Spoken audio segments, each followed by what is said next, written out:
Good evening, good evening, good evening my dear student. कैसे हैं आप सब लोग? कमेंट करिए कौन कौन सारे लोग जुड़ गए हैं। जो व्यक्ति मेरे वीडियो के साथ जुड़ गए हैं कृपया करके कमेंट करो, जल्दी से कमेंट करो, तब से ना पता चलेगा कि कौन कौन सा व्यक्ति जुड़ गया है। आप लोगों को पता ही है कि आप सुबह के जगह शाम के 7 बजे आप लोग का वीडियो मिलेगा। कुछ दिन से मेरा जो है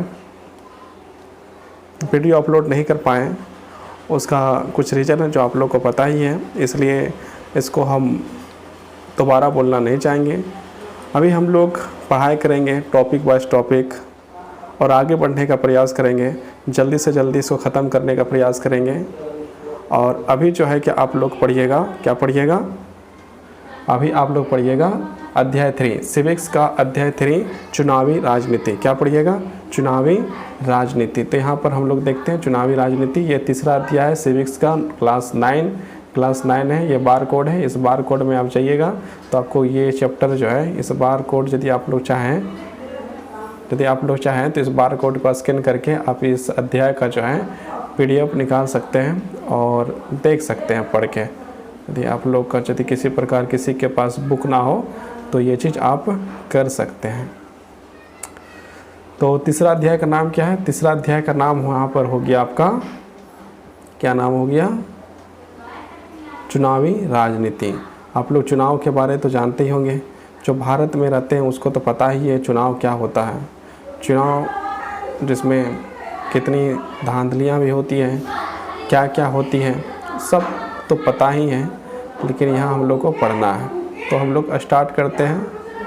क्या स्टार्ट करते हैं? इस अध्याय को हम लोग शुरू करते हैं। इस अध्याय को हम लोग शुरू करते हैं। थोड़ा सा जो है कि जो भी टेक्निकल चीज़ है उसको सही कर देते हैं। आप लोग सब्सक्राइब करने के लिए नहीं बोलेंगे, क्योंकि आप लोग तो पहले से सब्सक्राइब करके रखे हुए हैं। आप लोग को वीडियो अच्छा लगे तो कमेंट करके बताइएगा कि वीडियो अच्छा लगा या नहीं लगा। अब यहाँ पर हम लोग परिचय को जो है पढ़ते हैं। सबसे पहले हम लोग क्या करते हैं? परिचय को पढ़ते हैं। क्या पढ़ते हैं? परिचय को पढ़ते हैं। अध्याय 1 में हमने देखा कि लोकतंत्र के लिए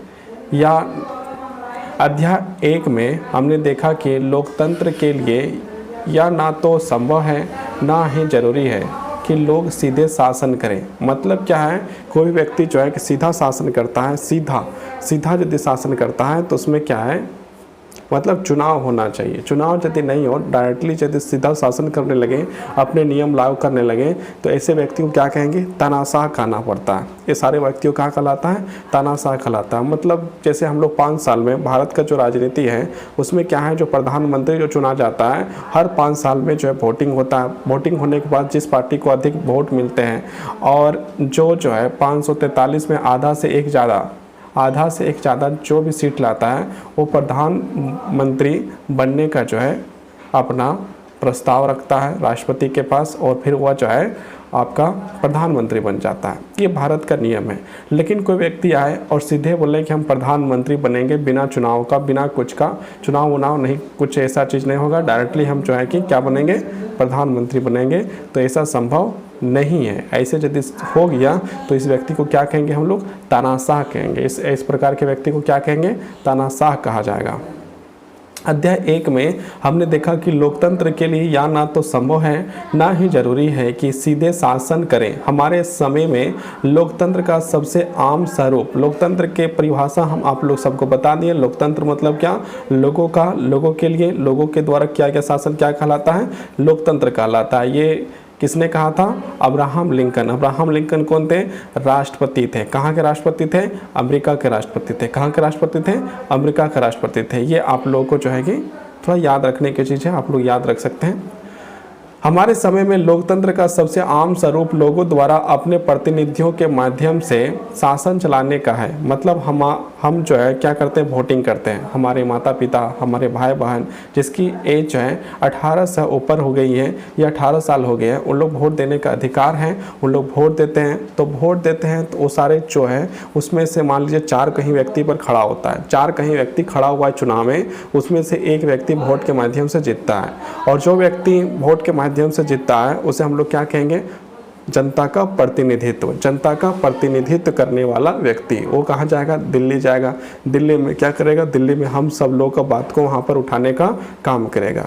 इसलिए जो है चुनाव किस लिए होते हैं? चुनाव इसलिए होते हैं कि मान लीजिए यहाँ पर हम लोग जहाँ रहते हैं सारे लोग जा नहीं सकते हैं। सारे लोग जाएंगे तो उतना बड़ा जगह नहीं है देश के पास, इतना बड़ा संसद भवन नहीं है कि सारे जो है कि जिला के लोग, राज्य के लोग, पूरा देश के लोग जमा हो सकें। तो हम लोगों ने चुनाव करके जो है बांट दिया और हमने 543 सीटों में जो है कि देश के सांसद के रूप में बांट दिया। उसके बाद हम लोग वोटिंग करते हैं। ये सारे लोग जाते हैं, कहाँ जाते हैं? दिल्ली जाते हैं। दिल्ली जाने के बाद क्या करते हैं?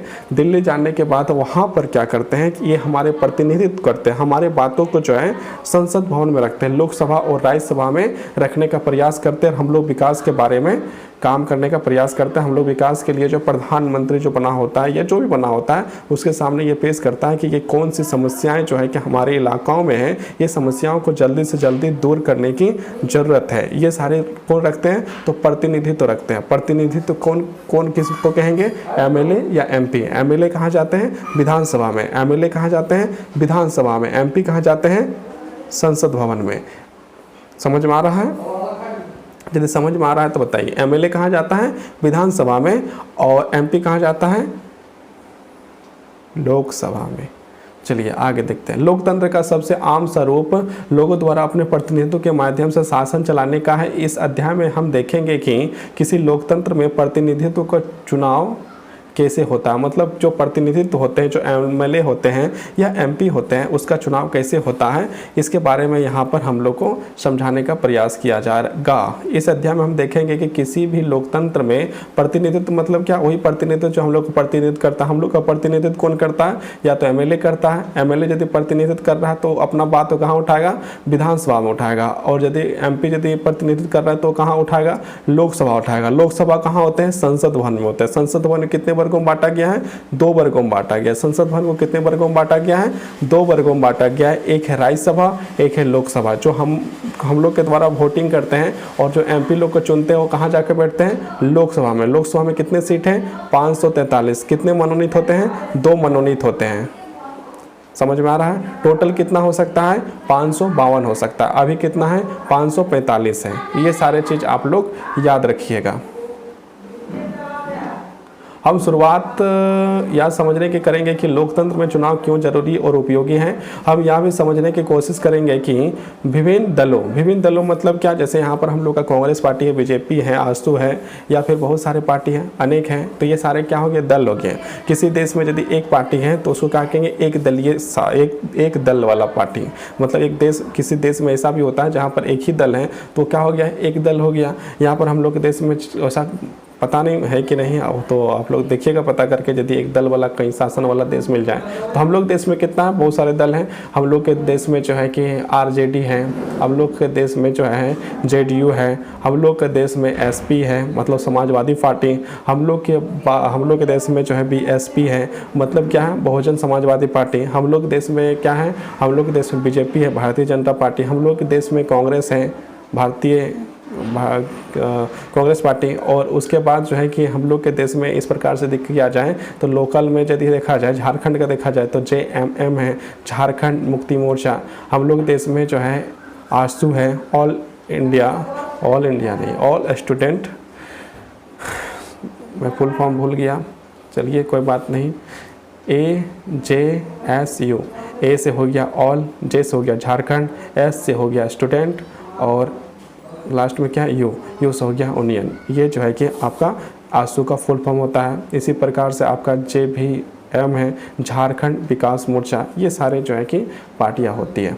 तो ये जो है कोई क्षेत्रीय पार्टी होती है या तो कोई जो है कि केंद्रीय पार्टी होती है। लेकिन हमारे देश में पार्टियों की संख्या 2 से अधिक है, मतलब 2 या 2 से अधिक, 1 या 2 नहीं, 1 से भी अधिक यदि है तो उसे बहुदलीय पार्टी कहा जाता है। तो हमारे देश में क्या है? बहुदलीय शासन व्यवस्था जो है। हम शुरुआत में यह समझने से करेंगे कि लोकतंत्र में चुनाव क्यों जरूरी है और उपयोगी है, मतलब चुनाव क्यों होना चाहिए। चुनाव यदि नहीं होगा तो फिर आप कुछ देश के एग्जाम्पल जानते ही हैं जिसमें से चुनाव नहीं होते हैं तो किस प्रकार से निरंकुश होकर शासन को चलाते हैं, ये आपको पता होगा। जो कोई नियम कानून नहीं, जो बोला वही चीज़, जो अपने से बोला वही शासन, जो हम बोल दिए वही शासन। हम यह भी समझने की कोशिश करेंगे कि विभिन्न दलों की चुनावी प्रतिद्वंद्विता किस तरह लोगों को लाभ पहुंचाती है। फिर हम यह सवाल उठाएंगे कि किन किन चीज़ों के कारण कोई चुनाव लोकतांत्रिक होता है, मतलब क्या क्या ऐसे चीज़ होते हैं जिससे हम लोग जो है लोकतांत्रिक चुनाव कर सकते हैं, है ना। तो लोकतांत्रिक चुनाव भी होना बहुत ज़रूरी है। तो कैसे होता है लोकतांत्रिक चुनाव, उसके बारे में यहाँ पर हम लोग बात करेंगे। इसी के सहारे हम लोकतांत्रिक और गैर लोकतांत्रिक, पहले भी हम लोग पढ़ चुके हैं, पहला ही चैप्टर में था लोकतांत्रिक और गैर लोकतांत्रिक, इसमें आप लोग सवाल का आंसर भी कर चुके हैं। तो आप लोग को यहाँ पर इसको लिखने की कोई आवश्यकता नहीं है। और इसको जो है कि आप लोग कमेंट बॉक्स में लिखिए कि लोकतांत्रिक क्या होता है और गैर लोकतांत्रिक क्या होता है, डिफाइन करके आप तुरंत जो है कि यदि लिख सकते हैं लोकतांत्रिक और गैर लोकतांत्रिक क्या होता है, यदि आप लोग लिख सकते हैं तो कमेंट बॉक्स में ज़रूर लिखिए। लाइव चैट आप लोग का चल रहा है, यहाँ पर आप जो है लिख सकते हैं। चुनाव में अंतर समझ पाएंगे, मतलब लोकतांत्रिक चुनाव और गैर लोकतांत्रिक चुनाव क्या होता है उसके बारे में यहाँ पर आप लोग को समझना है। अध्याय के बाकी हिस्से में हम इन्हीं पैमानों के आधार पर भारत में हुए चुनावों का मूल्यांकन करेंगे। अभी तो हम लोग को पता होगा, आप लोग जल्दी से लिख के बताइए कि भारत का पहला आम चुनाव कब हुआ था। भारत में पहला आम चुनाव कब हुआ था, आप लोग को बताना है। भारत में पहला आम चुनाव कब हुआ था, जल्दी से आप लोग कमेंट करके इस बात को बताइए। तो आप लोग को पता होना चाहिए 1952 में जो है पहला भारत में जो है पहला आम चुनाव हुआ था। अध्याय में बाकी हिस्से में हम इन्हीं पैमानों के आधार पर भारत में हुए चुनाव का मूल्यांकन करेंगे। इस क्रम में हम चुनाव के प्रत्येक चरण यानी विभिन्न चुनाव क्षेत्रों के सीमा निर्धारण से लेकर चुनाव परिणाम की घोषणा तक पर नज़र डालेंगे। मतलब यदि चुनाव यदि हुआ तो चुनाव होने के बाद यदि हम लोग वोट किए हैं तो उसका गिनती भी होगा। जब गिनती हो रहा है तो उसमें जो है कोई जीतेगा कोई हारेगा भी, तो कोई जीतेगा कोई हारेगा तो उसका तो घोषणा भी होगा, कौन हार गया कौन जीत गया, ये सारे बातों को भी हम लोग यहाँ पर अध्ययन करेंगे। चरण में हम यह सवाल पूछेंगे कि क्या होना चाहिए और प्रत्येक चुनाव में क्या होता है। प्रत्येक चुनाव, अप्रत्यक्ष चुनाव, दो प्रकार के चुनाव होते हैं। क्या प्रत्येक चुनाव मतलब क्या होता है, अप्रत्यक्ष चुनाव क्या मतलब होता है, आगे हम लोग समझने का प्रयास करेंगे। अध्याय के आखिरी में हम इस सवाल पर विचार करेंगे कि भारत में हुए चुनाव कि भारत में हुए चुनाव निष्पक्ष और स्वतंत्र ढंग से हुए हैं या नहीं। मतलब जो भी चुनाव भारत में हुआ है या निष्पक्ष हुआ है कि नहीं, मतलब कोई किसी प्रकार से झोल मोल तो नहीं हो रहा है। ये चीज़ का भी हम लोग यहाँ पर देखेंगे, पढ़ेंगे। इस चैप्टर में हम लोग को यही पढ़ना है। यहाँ हम निष्पक्ष और स्वतंत्र चुनाव कराने में चुनाव आयोग की भूमिका पर भी चर्चा करेंगे। हम लोग का जो चुनाव करता है, प्रधानमंत्री का हो या एमएलए का हो या विधायक का हो, अक्सर हम लोग दो लोग को वोट करते हैं। एक एमएलए को वोट करते हैं और एक हम लोग किसको वोट करते हैं, एमपी को वोट करते हैं। तो ये प्रत्यक्ष चुनाव है और इस प्रत्यक्ष चुनाव में जो है जो हमारे चुनाव आयोग है उसके अधीनता हम लोग करते हैं, मतलब उसके दिशा निर्देश पर हम लोग काम करते हैं। उसके जो दिशा निर्देश होता है उसके अनुसार से सारा चुनाव होता है। तो क्या निष्पक्ष ढंग से चुनाव होता है या नहीं होता है, इसके बारे में भी हम लोग यहाँ पर चर्चा करेंगे इस अध्याय में। अब ये अध्याय परिचर्चा का स्टार्ट होगा। चुनाव क्यों, ये जो है कि पहला हम लोग यहाँ पर स्टार्ट हो रहा है। क्या हो रहा है, चुनाव क्यों। यहाँ पहला जो है क्या लिखा हुआ है 3.1 मतलब 3.1 का मतलब कि अध्याय 3 है तो 3 हो गया और ये शुरुआती पॉइंट है इसलिए क्या लग गया 1 लग गया। इसमें ज़्यादा धरपाने का या फिर घबराने का कोई ज़रूरत नहीं है, आराम से देखते हैं।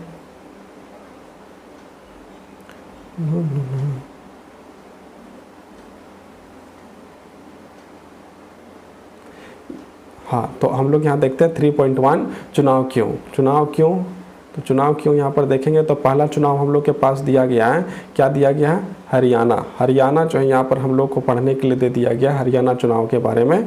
तो हम लोग हरियाणा यहाँ पर पढ़ते हैं। हरियाणा के विधानसभा चुनाव, मतलब हरियाणा में कौन सा चुनाव हो रहा है, विधानसभा चुनाव होने के बाद क्या बनेगा आदमी, प्रधानमंत्री बनेगा या मुख्यमंत्री बनेगा, कमेंट करके बताइए। यदि हरियाणा विधानसभा में चुनाव हो रहा है तो वहाँ के व्यक्ति क्या बन सकते हैं, एमएलए बनेंगे या एमपी बनेंगे, और वहाँ क्या मुख्यमंत्री बनेंगे या प्रधानमंत्री बनेंगे, ये आप लोग कमेंट बॉक्स में बताना है, जल्दी से बताइए।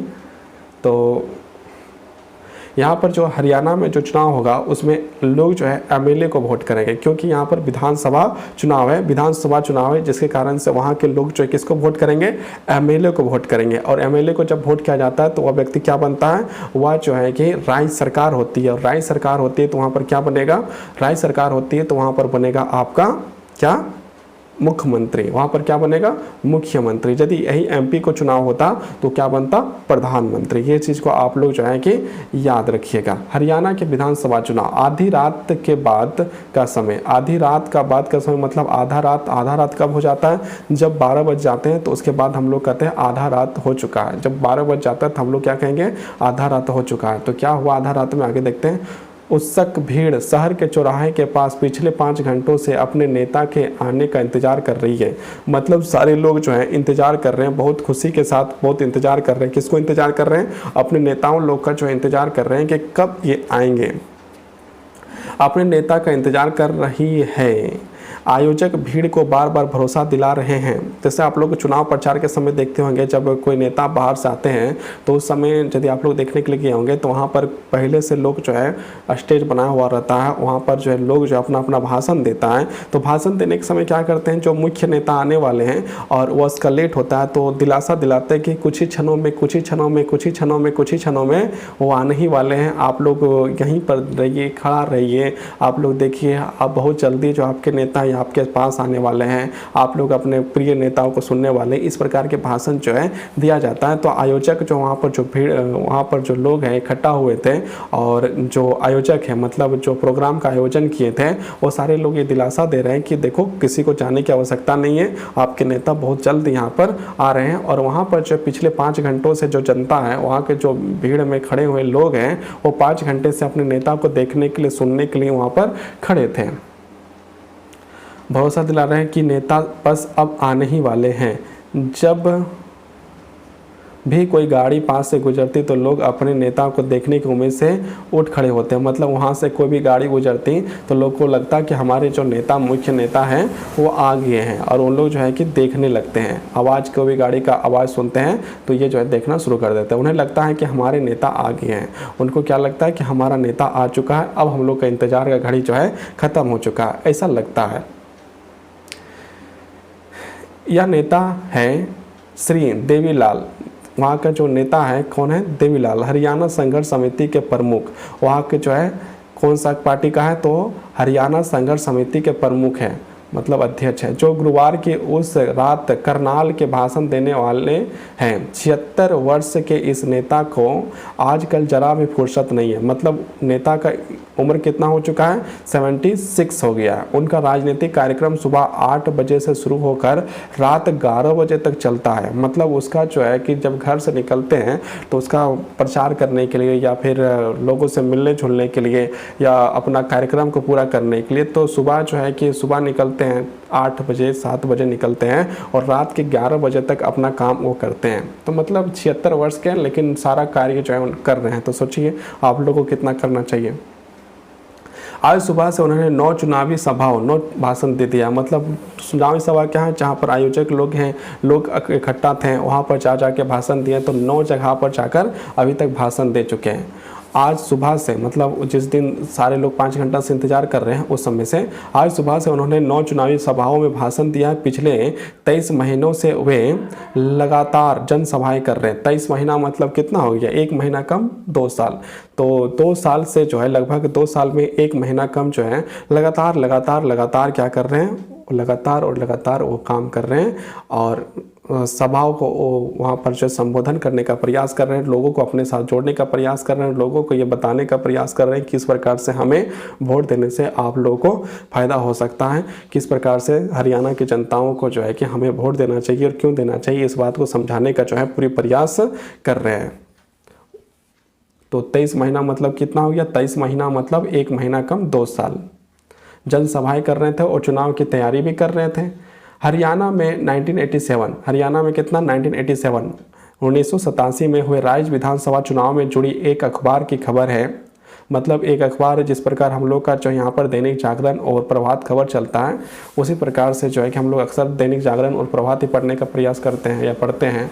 तो उसी प्रकार में वहाँ पर भी एक जो है कि अखबार था। राज्य में 1982 में कांग्रेस पार्टी की अगुवाई वाली सरकार थी। मतलब कि जो है क्या राज्य, कौन सा राज्य, हरियाणा राज्य में 1982 में वहाँ पर कांग्रेस पार्टी की जो है सरकार थी। तब विपक्ष के एक नेता चौधरी देवीलाल ने न्याय युद्ध नामक आंदोलन का नेतृत्व किया। और उस समय क्या है, जो एक व्यक्ति थे जिसका नाम क्या था, देवीलाल, चौधरी देवीलाल, और उसने जो है एक उद्घोष किया था जिसका नाम था न्याय युद्ध। एक आंदोलन था और उसका नाम क्या था, न्याय युद्ध। नेतृत्व किया और लोक दल नामक अपनी नई पार्टी का गठन किया उनके, और एक पार्टी बनाया गया जिसका नाम क्या रख दिया, लोक दल। लोक दल पार्टी नामक एक नई पार्टी का गठन किया। उनकी पार्टी ने चुनाव में कांग्रेस के खिलाफ अन्य विपक्षी दलों को मिलाकर एक मोर्चा बनाया। मतलब वो खुद तो एक पार्टी बनाए, उसमें से कई विपक्ष के नेता जो कांग्रेस के खिलाफ थे उन लोगों को जोड़कर एक मजबूत पार्टी बनाने का प्रयास किए। अपने चुनाव प्रचार में देवीलाल ने कहा कि अगर उनकी पार्टी चुनाव जीती तो वे किसानों और छोटे व्यापारियों कर्ज माफ़ कर देंगे।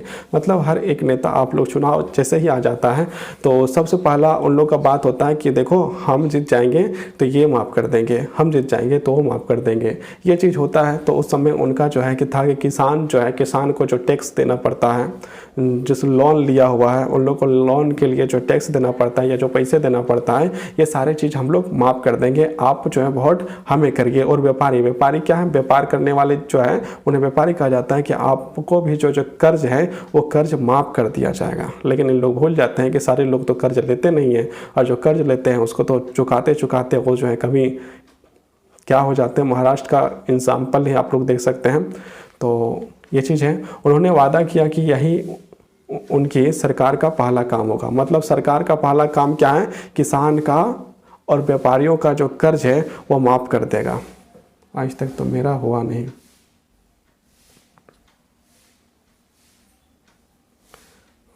लेकिन हम हरियाणा से नहीं है, ये भी बात है।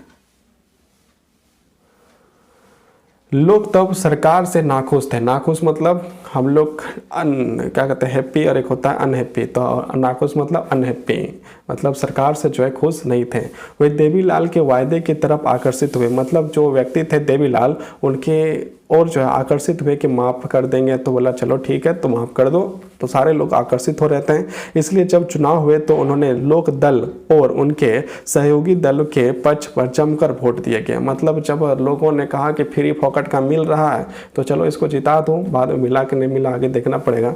तो जो है कि बम्पर वोट दिया, जमकर वोट दिया, सारे लोग मिलकर वोट दिया। और किसको वोट दिया, तो देवीलाल को दिया। अब देवीलाल क्या करते हैं आगे देखते हैं। लोकदल और उनकी सहयोगी पार्टियों को राज्य विधानसभा की 90 सीट, हरियाणा में कितने टोटल सीट थे, 90 सीट था। 90 सीटों में से 76 पर जीत मिली।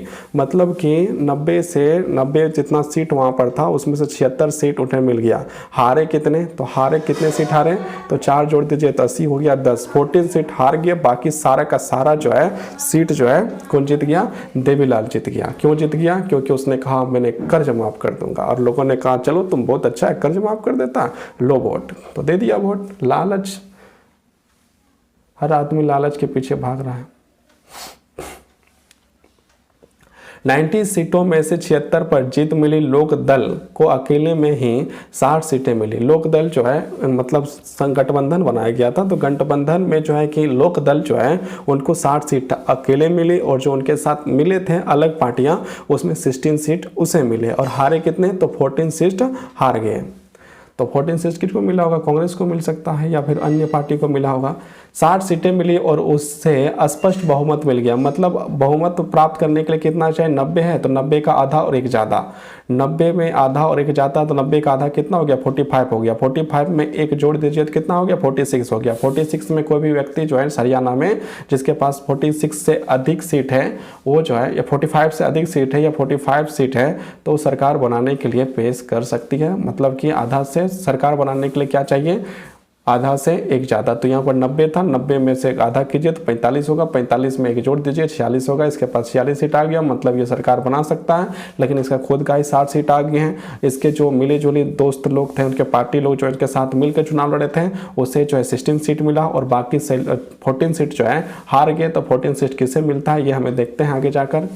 या उसे स्पष्ट बहुमत मिल गया, मतलब ये सरकार जो है देवीलाल जो है बना सकते थे। कांग्रेस के हाथ तब सिर्फ 5 सीट आए, और उस समय जो कांग्रेस थी उसको जो है 5 सीट मिला, मतलब अब बच गए 9 सीट। 9 सीट जो है अलग अलग पार्टियों को मिला या निर्दलीय लोग जो खड़े होंगे उन लोगों को मिला। इसका डिटेल यहाँ पर नहीं दिया गया है, लेकिन इतना डिटेल दिया गया कि देवीलाल को 60 सीट तो उसके 16 सीट जो है कि उसके सहयोगी पार्टी को, और 5 सीट जो है किसको मिल गया, तो कांग्रेस को मिल गया।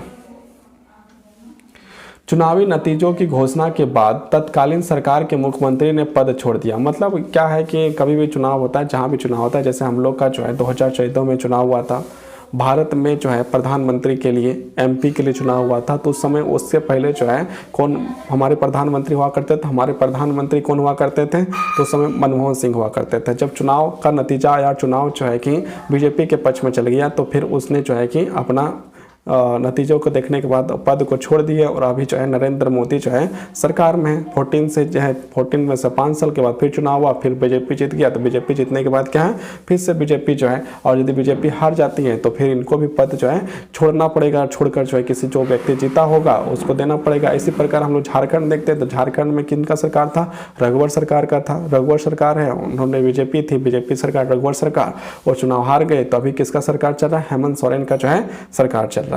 तो ये आप लोग को रहना चाहिए जानकारी, इसलिए जो जानकारी दे दी है। चुनावी नतीजों की घोषणा के बाद तत्कालीन सरकार ने मुख्यमंत्री पद छोड़ दिया। मतलब जो व्यक्ति पहले से मुख्यमंत्री था वह मुख्यमंत्री का पद जो है छोड़ देते हैं। लोक दल के निर्वाचित विधायकों ने देवीलाल को अपना नेता चुना, और नेता चुना मतलब वही जो है कि मुख्यमंत्री बनेंगे। राज्यपाल ने देवीलाल को नए मुख्यमंत्री के रूप में काम संभालने का निमंत्रण दिया, और राज्यपाल ने जो है देवीलाल को क्या है, काम संभालने का निमंत्रण दिया, मतलब सरकार बनाने का निमंत्रण दिया। चुनावी नतीजों की घोषणा के 3 दिन के अंदर वे मुख्यमंत्री बन गए।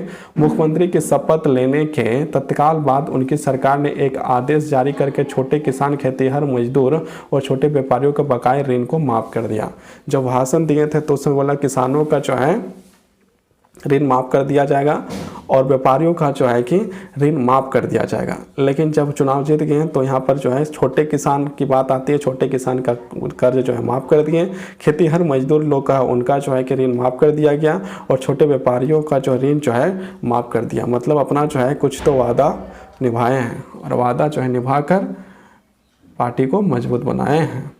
उनकी पार्टी ने राज्य में 4 वर्षों तक शासन किया। मतलब 4 वर्षों मतलब क्या, 5 साल होता है, उसमें से 4 वर्ष शासन किया।